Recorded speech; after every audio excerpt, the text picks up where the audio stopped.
Трэба ўступаць у перамовы з тэрарыстамі. Пакуль што такіх комплексных перамоў няма. Ёсць прапановы, ёсць пажаданні. Вось наконт Кузнечыка дзейнічалі праз літоўскую амбасаду. Ось, калі уступаецца ў перамовы з тэрарыстамі, тады ставяцца канкрэтныя задачы, ставяцца ўмовы. З двух бокоў ацэньваюцца пэўныя, так сказаць, якасці. Перш за ўсё трэба паставіць будзе пытанне, я думаю, любы, хто будзе рабіць перамовы, ці амерыканцы, ці еўрапейцы, што малаверагодна. Пытанне павінна ставіцца ў пакеце.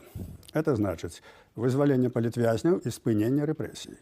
Спыненне, таму што ён можа вызваліць нейка, не знаю, 20 вызваліць, 40 арыштуе.